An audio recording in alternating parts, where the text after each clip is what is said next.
મિત્રો આપ બધા વિદ્યાર્થી મિત્રોનું સહૃદય હાર્દિક સ્વાગત છે આપણી યુટ્યુબ ચેનલ વીએસ સોલ્યુશનમાં।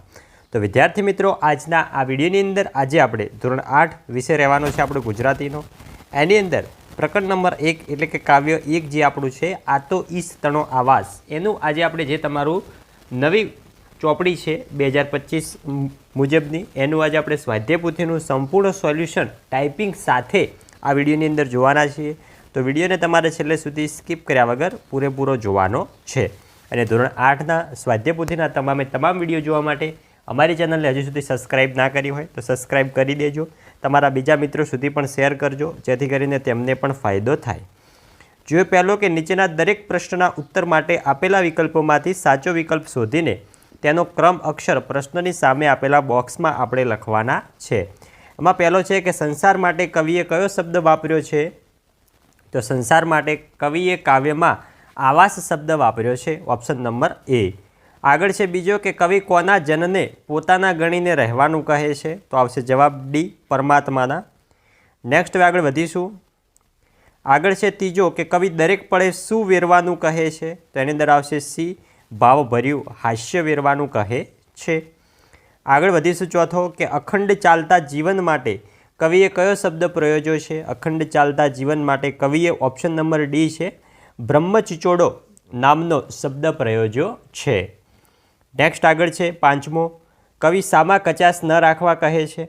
તો એનો જવાબ છે ઓપ્શન નંબર બી કે કવિએ કામ કરવામાં કચાશ ના રાખવાનું કહ્યું છે, એટલે કે કામમાં આપણે આળસ રાખવી ન જોઈએ। બીજો છે કે કૌંસમાંથી યોગ્ય શબ્દ પસંદ કરી ખાલી જગ્યા પૂરો। જો મિત્રો તમને વિડીયોની સ્પીડ વધુ લાગતી હોય તો તમે વિડીયો સ્ટોપ કરીને પણ જવાબો ધ્યાનથી વાંચી સમજીને પોતાની સ્વાધ્યાય પોથીની અંદર લખી શકો છો। તમને કૌંસની અંદર અમુક શબ્દો આપેલા છે એ શબ્દોનો આપણે ઉપયોગ કરી નીચેની ખાલી જગ્યાઓ પૂરવાની છે। તેમાં પહેલો છે કે તું આમંત્રિત ખાલી જગ્યા એનો નહીં સ્વામી નહીં દાસ, તો આવશે તું આમંત્રિત અતિથિ। બીજો છે કે વેરતો ખાલી જગ્યા હેતનું હાસ આ તો ઈશતણો આવાસ, તેની અંદર આવશે પ્રતિપળ। ત્રીજો છે ખાલી જગ્યા ચાલે બ્રહ્મચિચોડો કોઈ તાણે કોઈ મારે, તેની અંદર આવશે અખંડ। અને મિત્રો ધોરણ 8ના આપણે ગુજરાતીનું ફર્સ્ટ કાવ્ય અને સ્વાધ્યાય પોથીનું સોલ્યુશન આપ્યું। નેક્સ્ટ તમારે મિત્રો સ્વાધ્યાય પોથીના કયા વિષયના કયા ચેપ્ટરનું સોલ્યુશન જોવે છે એ પણ કમેન્ટ કરજો જેથી કરીને આપણે વહેલામાં વહેલી તકે એ વિડીયો લાવી શકીએ। ચોથો છે તું નવરો નવ રહેજે વહેજે ખાલી જગ્યા ગજા પ્રમાણે, તેની અંદર આવશે ધુસરી। નેક્સ્ટ આગળ વધીશું પાંચમો તું ખાલી જગ્યા નવ થાજે જાવા નવ રહેજે વળી ચોટી, તેની અંદર આવશે અથરો। છઠ્ઠો છે કે સુધાસમ સમજી ખાલી જગ્યા છાસ આ તો ઈશ તણો આવાસ, તેની અંદર આવશે સહિયારી। નેક્સ્ટ ત્રીજો છે કે નીચેના વાક્યો ખરા છે કે ખોટા એ આપણે જણાવવાનું છે। એમાં પહેલો આપણે ભગવાનના આમંત્રિત મહેમાન છીએ, તો આ વિધાન કેવું છે? આ વિધાન છે ખરું। આગળ છે બીજો કે દરેક વ્યક્તિએ ક્યારેક જ હાસ્ય વેરવું જોઈએ, આ વિધાન કેવું છે? ખોટું છે, કારણ કે આપણે હંમેશા પોતાના મુખ ઉપર હાસ્ય રાખવું જોઈએ। ત્રીજો છે કે કવિ આપણને જે પણ મળે તેને પ્રેમથી જમી લેવાનું કહે છે, આ વિધાન ખરું છે। આગળ જોઈએ ચોથો કે કવિના મત મુજબ દરેક વ્યક્તિ જીવન રસને ભરપૂર માણે છે, આ વિધાન કેવું છે? ખોટું છે। પાંચમો કવિ ક્યારેક નવરા બેસીને કામમાંથી રજા માણવાનું કહે છે, આ વિધાન ખોટું છે। છઠ્ઠો આપણે શક્તિ મુજબ આપણી જવાબદારીનું વહન કરવું જ જોઈએ, તો આ વિધાન કેવું છે? સાચું છે। સાતમો આપણી પાસે રહેલા અન્નને આપણે સૌની સાથે વહેંચીને ખાવું જોઈએ, આ વિધાન કેવું છે? આ વિધાન પણ છે ખરું। ચોથો જોઈએ કે કાવ્યના આધારે એક શબ્દમાં ઉત્તર લખવાનો છે, એક જ શબ્દની અંદર પહેલો કોણ સ્વામી કે દાસ નથી, તો એની અંદર આવશે જવાબ આમંત્રિત અતિથિ। નેક્સ્ટ આગળ વધીશું બીજો કે આનંદથી શું ખાવાનું છે? તો જે ઈશ્વર આપે તે આપણે આનંદથી ખાવાનું છે। ત્રીજો કોને પોતાના ગણવાના છે? તો ઈશ્વરના સૌજનને, એટલે કે આપણા જે ભાઈઓ છે, આપણા જે પૃથ્વી પર રહેલા દરેક માણસ છે એને આપણે સૌએ પોતાના જ ગણવાના છે। ચોથો છે કે પ્રત્યેક ક્ષણે હેતનું શું વેરવાનું કહ્યું છે? તો આવશે હાસ, એટલે કે હાસ્ય વેરવાનું કહ્યું છે। પાંચમો અખંડ શું ચાલે છે? તો અખંડ બ્રહ્મચિચોડો ચાલે છે। છઠ્ઠો શક્તિ મુજબ શું ઉપાડવાનું છે? તો તો શક્તિ મુજબ ધૂસરી ઉપાડવાની છે, એટલે કે જવાબદારીઓ ઉપાડવાની છે. 7મો છે કે સૌ સાથે શું વેચીને ખાવાનું છે? તો સૌ સાથે રામે આપેલી રોટી વેચીને ખાવાનું છે. નેક્સ્ટ 8મો છે કે અમૃત જેવું શું છે? તો અમૃત જેવી છાશ છે. 5મો છે કે નીચેના પ્રશ્નના ઉત્તર એક એક વાક્યમાં લખવાના છે. એમાં પહેલો, કવિ કોને આમંત્રિત મહેમાન અને કોને એનો માલિક કહે છે? તો કવિ જે તે વ્યક્તિને આમંત્રિત મહેમાન અને પરમાત્માને એનો માલિક કહે છે. બીજો છે કે કવિએ સંસાર એટલે કે સમષ્ટિની સરખામણી કોની સાથે કરી છે? તો કવિએ સંસારની સરખામણી ઈશ્વરના આવાસ સાથે કરી છે. ત્રીજો છે કે કવિએ નવરા ન બેસતા શું કરવાનું કહ્યું છે? તો કવિએ નવરા ન બેસતા દરેકને પોતાની શક્તિ મુજબ જવાબદારીઓનું વહન કરવાનું કહ્યું છે. ચોથો, કવિએ કેવી રીતે કામ કરવાનું કહ્યું છે? તો કવિએ કામમાં કોઈ પણ કચાશ એટલે કે ઉણપ ન રહે તે રીતે કામ કરવાનું કહ્યું છે. આગળ છે 5મો કે કવિએ ભોજનને કેવી રીતે ખાવાનું કહ્યું છે? તો કવિએ પરમાત્માએ આપેલા ભોજનને સૌની સાથે વહેંચીને ખાવાનું કહ્યું છે. છઠ્ઠો, કવિએ છાશની સરખામણી કોની સાથે કરી છે?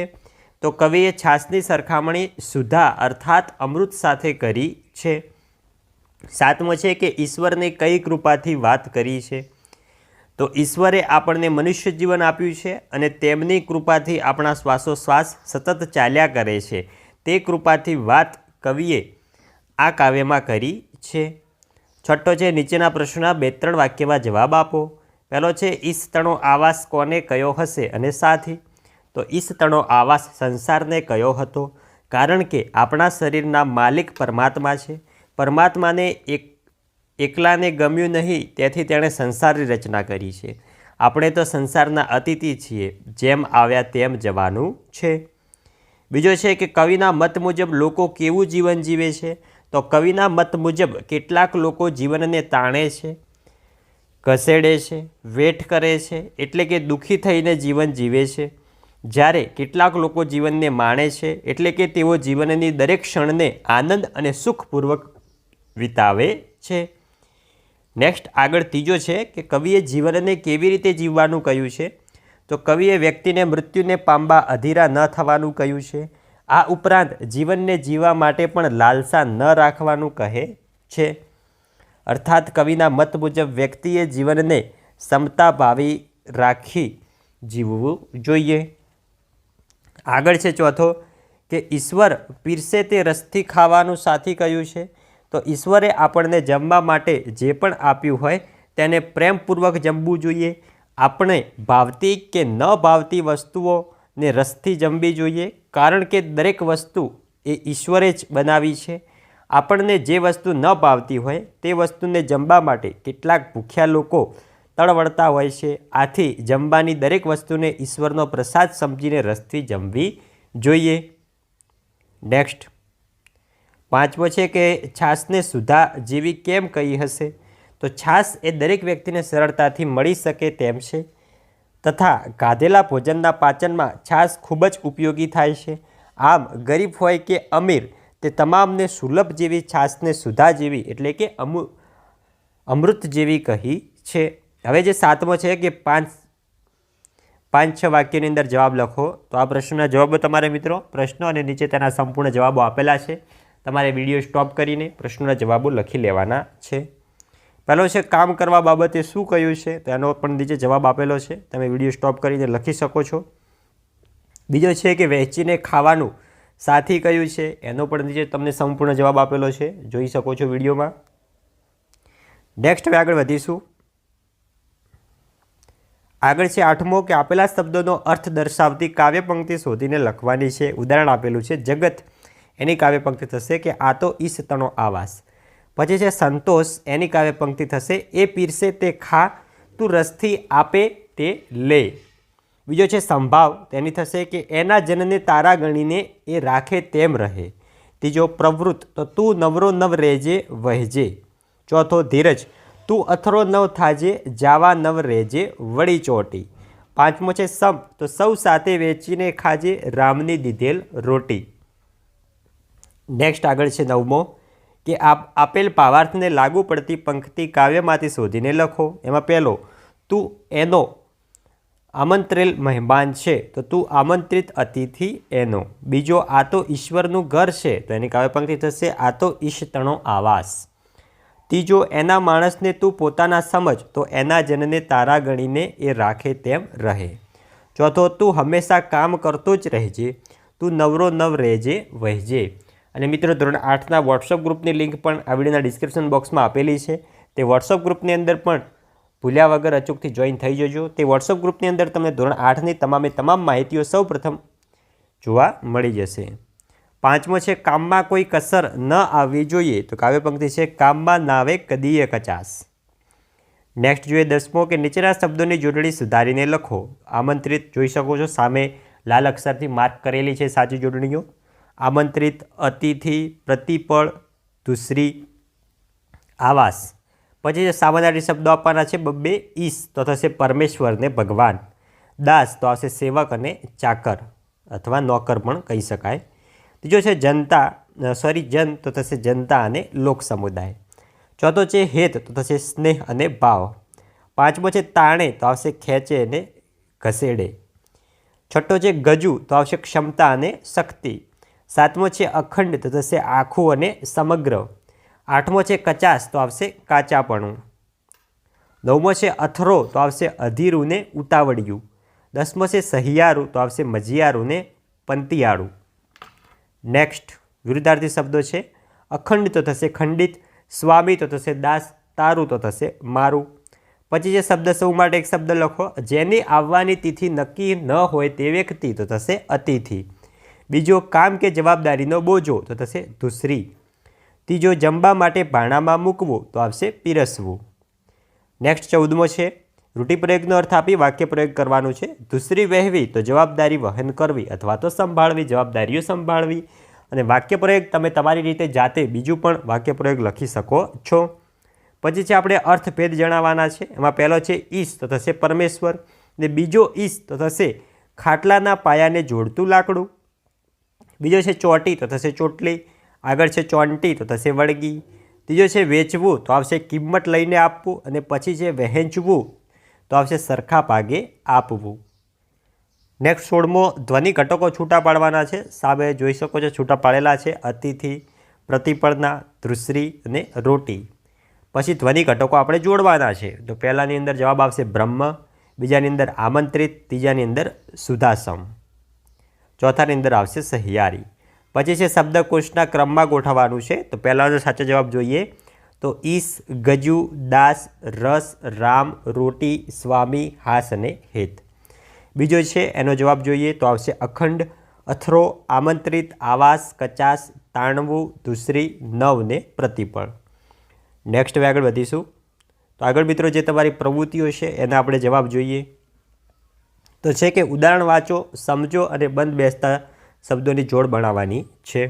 તો ઉદાહરણ છે દાસ તો સેવક, તો આવાસ તો ઘર, ધુરા તો હશે ધૂસરી, ઉતાવળું તો અધીરું, મહેમાન તો અતિથિ, ક્ષમતા અને ગજુ સામાનાર્થી શબ્દો જેવું જ છે. પછી છે કે વાક્યમાં રેખાંકિત શબ્દોના વાક્યનો અર્થભેદ સમજો. આપેલા શબ્દોનો ઉપયોગ કરી આવા બીજા વાક્ય બનાવવાના છે. તો છે કે ટીમ ઇન્ડિયાએ આજની T20 મેચમાં મહેમાન ટીમને ધૂળ ચટાડી. તો આવશે મહેમાન ટીમ સાથે યજમાન ટીમે જોરદાર પ્રદર્શન કરી ટ્રોફી પર કબજો કર્યો. હવે જોઈએ આપણે દાસ અને સ્વામી. તો દાસ તો ભક્તો હંમેશા ભગવાનના દાસ બનીને જીવે છે. અને સ્વામી તો સ્વામી જે કરે એમાં શ્રદ્ધા રાખી એ સેવકનો ધર્મ છે. બીજો છે હાસ્ય અને રુદન. તો હાસ્ય તો બાળકનું હાસ્ય એ એકદમ નિર્દોષ હોય છે. રુદન તો દીકરીને સાસરે જતા જોઈને પિતા હૈયાફાટ રુદન કરવા લાગ્યા. ત્રીજો છે ધીરજ ને ઉતાવળ. એમના પણ જોઈ શકો છો તમે વાક્ય પ્રયોગ કરેલા છે. આગળ છે અખંડ અને ખંડિત. તમે તમારી રીતે પણ સારા એવા વાક્ય પ્રયોગો કરી શકો છો. નેક્સ્ટ આગળ વધીશું. કવિતાને આગળ વધારો એટલે કે આપણે જે તમને સેન્ટેન્સ લખેલું છે કાવ્યની એક પંક્તિ, એક પંક્તિને પાછળની 3-4 પંક્તિઓ આપણે લખવાની છે. પહેલો છે આ તો ઈશ તણો આવાસ, સૌ કોઈ આવે સૌ કોઈ જાય, લઈને ઈશ તણો પ્રસાદ, એ તો એની કૃપા તણો વરસાદ, આ તો ઈશ તણો આવાસ. પછી છે તું નવરો નવ રહેજે વહેજે, કર્મતણી નાવડીએ બેસી ભવસાગર કરજો પાર, આ તો ઈશતણો આવાસ. તો વિદ્યાર્થી મિત્રો, અહીં આપણા સ્વાધ્યાયપોથીના સોલ્યુશન કમ્પ્લીટ પૂરું થાય છે. તો વિડીયો છેલ્લે સુધી જોવા માટે તમારો દિલથી આભાર. ને વિડીયો પસંદ આવ્યો હોય, વિડીયો ઉપયોગી થયો હોય તમને, વિડીયોને લાઇક કરીને જજો. ચેનલ ઉપર નવા હોય ચેનલને પણ અચૂકથી સબસ્ક્રાઈબ કરીને જજો. અને ધોરણ 8ની બીજી સ્વાધ્યાયપોથીનું સોલ્યુશન મેળવવા માટે પણ સબસ્ક્રાઈબ કરી બાજુમાં આપેલ બેલ બટનને ઓલ ઉપર પ્રેસ કરજો, જેથી કરીને આવનાર દરેક વિડીયોની નોટિફિકેશન તમારા સુધી પહોંચશે. તમે સૌપ્રથમ વિડીયો જોઈ પરીક્ષાની અંદર સારા માર્ક્સ લાવી શકશો. તો મળીશું આવનાર વિડીયો સાથે. ત્યાં સુધી આવજો. જય હિન્દ, જય ભારત.